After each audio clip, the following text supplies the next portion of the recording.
सुखन तक ले चलो या गज़ल को मुफलिसों की अंजुमन तक ले चलो, मुझको नज़्मो ज़ब्त की तालीम देना बाद में, पहले अपनी रहबरी को आचरण तक ले चलो। सभापति महोदय, मैं न्यू एजुकेशन पॉलिसी पे बात करने के लिए खड़ा हुआ हूँ। माननीय मंत्री जी यहाँ मौजूद हैं। न्यू एजुकेशन पॉलिसी कहती है कि हमारा जोर टीचर्स ट्रेनिंग पर होना चाहिए, लेकिन जो नेशनल सैंपल सर्वे ऑफिस का आंकड़ा है वो कहता है कि इस देश में सिर्फ 13% टीचर हैं जो ट्रेंड हैं। तो मैं माननीय मंत्री जी से जानना चाहता हूं कि क्या जो 87% टीचर्स हैं जिन्हें ट्रेनिंग देने की अभी जरूरत है, उनको ट्रेनिंग देने के लिए हमारे पास क्या रोड मैप रहेगा, और क्या हमारे पास इतने बड़े पैमाने पर कॉलेजेस हैं, रिसोर्सेज हैं जिनसे उन्हें ट्रेन किया जा सके। हमारी न्यू एजुकेशन पॉलिसी कहती है कि टेक्नोलॉजी पे जोर दिया जाए, और टेक्नोलॉजी के सहारे पढ़ाई को हमने कोविड के दौरान देखा भी है कि किस तरह से बच्चों को टेक्नोलॉजी के सहारे पढ़ाया गया। लेकिन मैं माननीय मंत्री जी से पूछना चाहता हूं कि जब इस देश में 80 करोड़ लोग 5 किलो राशन पे गुजारा कर रहे हों, तो क्या उन परिवारों तक इंटरनेट, कंप्यूटर, लैपटॉप जैसी सुविधाएं पहुंचाने के लिए कोई रोड मैप है ताकि उनके बच्चों को शिक्षित किया जा सके? मैं एक बहुत महत्वपूर्ण बात और सभापति महोदय यहां कहना चाहता हूं कि माइनॉरिटी कम्युनिटी से जुड़ा हुआ जो मदरसा एजुकेशन का पैटर्न है, उस पे बहुत गंभीरता से माननीय मंत्री जी से पूछना चाहता हूं कि जो न्यू एजुकेशन पॉलिसी है, कुछ मदरसे ऐसे हैं जिनको सरकार रिकॉग्नाइज करती है, लेकिन कुछ बड़े शिक्षण संस्थान हैं, नदवा और देवबंद जैसे, क्या न्यू एजुकेशन पॉलिसी के कॉन्टेस्ट में आपने इन बड़े संस्थानों से डायलॉग करने का कोई मानक या कोई बातचीत शुरू करने का प्लान बनाया है या नहीं, ये मैं पूछना चाहता हूं। और एक बहुत महत्वपूर्ण बात मंत्री जी से मैं पूछना चाहता हूं कि बहुत सारे माइनॉरिटी इंस्टीट्यूट थे जहां पर स्कॉलरशिप का प्रावधान था, लेकिन आपने मौलाना आजाद नेशनल फेलोशिप को एक झटके में बंद कर दिया। हजारों लाखों छात्र जो उस स्कॉलरशिप के भरोसे अपनी शिक्षा ग्रहण कर रहे थे।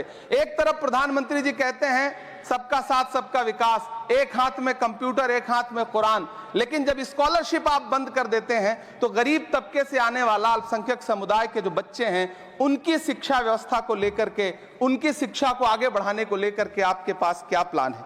मैं माननीय शिक्षा मंत्री जी यहां पर बैठे हैं, उनसे कहना चाहता हूं कि पूरे देश में, पूरी दुनिया में प्रधानमंत्री जी जाकर के महात्मा गांधी जी की मूर्ति के सामने सर झुकाते हैं, उन्हें फूल चढ़ाते हैं, लेकिन आप ही की सरकार NIT कैलिकट में प्रोफेसर साइजा ए को योजना और विकास विभाग का डीन बना देती है, जो खुल करके कहती हैं कि मेरी नजर में नाथूराम गोडसे तो बहुत महान था।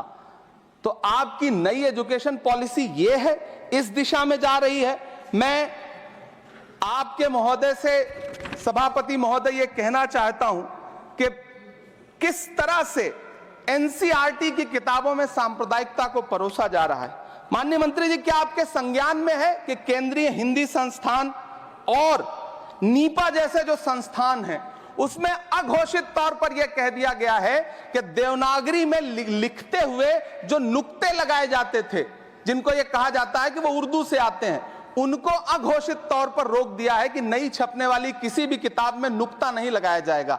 NCERT की किताबें छापने वाले, लिखने वाले कई लोगों से मेरी व्यक्तिगत बात हुई, उनका यह कहना था कि हमें ऊपर से आदेश है, हालांकि ऐसा कोई लिखित आदेश नहीं है। तो मैं आपसे जानना चाहता हूं कि यह नुक्ता हटा करके आप देवनागरी भाषा को मजबूत कर रहे हैं या उसे कर्कश और कमजोर बना रहे हैं? यह मेरा माननीय मंत्री जी से अनुरोध है और यह मैं उनसे जानना चाहता हूं। सभापति महोदय, PM श्री विद्यालय को लेकर के बहुत बातें हुई। मैं एक चीज कहना चाहता हूं कि गाजीपुर एक जिला है उत्तर प्रदेश में, वहां वीर अब्दुल हमीद विद्यालय है धामूपुर गांव में। पिछले दिनों PM श्री कंपोजिट स्कूल का नाम लेकर के उस स्कूल का नाम बदल दिया गया, उसके सहारे भी सांप्रदायिकता परोसने की कोशिश की गई। जब सोशल मीडिया पे बहुत हंगामा खड़ा हुआ, हम सारे लोगों ने आवाज उठाई, तब फिर से बेसिक शिक्षा अधिकारी ने नाम बदल करके पुनः उसका नाम वीर अब्दुल हमीद, जो परम चक्र विजेता हैं, उनके नाम पे करने का काम किया। ये इस योजना के थ्रू भी सांप्रदायिकता को जो परोसने का काम किया जा रहा है, उसको मंत्री जी के संज्ञान में है यह बात या नहीं, और रोकने के लिए क्या काम करेंगे। एनसीईआरटी की जो किताबें हैं उनसे हिंदू मुस्लिम एकता के जो चैप्टर हटाए जा रहे हैं। महोदय, एनसीईआरटी की किताबें बच्चों का ज़हन तैयार करती हैं। आप बेसिक तौर पे एक नया इतिहास पढ़ाने के चक्कर में बच्चों को, छोटे बच्चों को जो गुमराह करके उनको एक झूठा इतिहास पढ़ाने का प्रयास कर रहे हैं, आगे चल के दुनिया में वो बच्चे कहां सस्टेन करेंगे।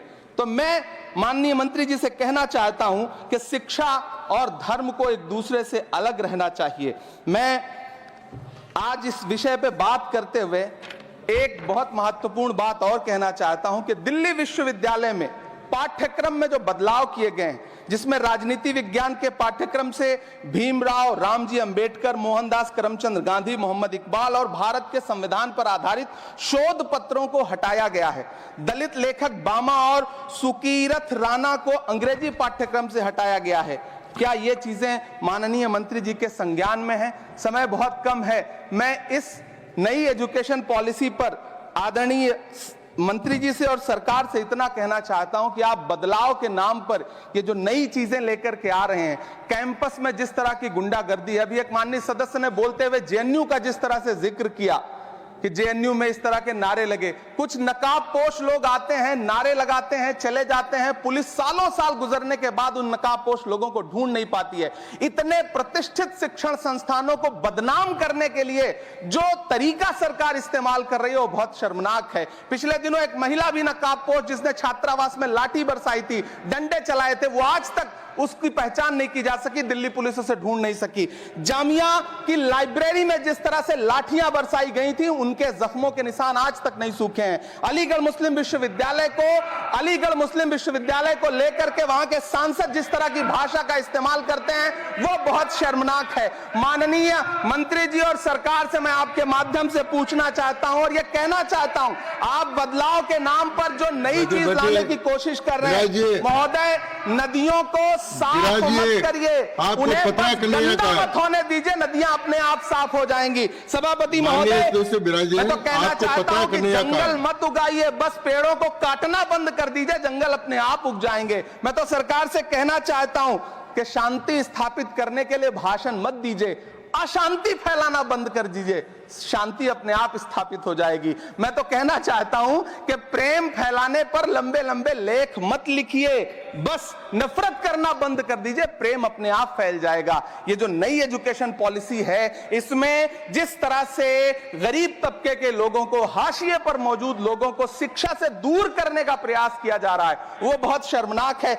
शिक्षा को निजीकरण की तरफ जिस तरह ले जाया जा रहा है, वो बहुत शर्मनाक है। माननीय मंत्री जी इस पर सोचें और इसे सुधार करने का प्रयास करें। इस सदन की तरफ से शायद इससे बेहतर बात, इससे बेहतर सुझाव हम नहीं दे सकते। बहुत बहुत धन्यवाद। धन्यवाद इमरान।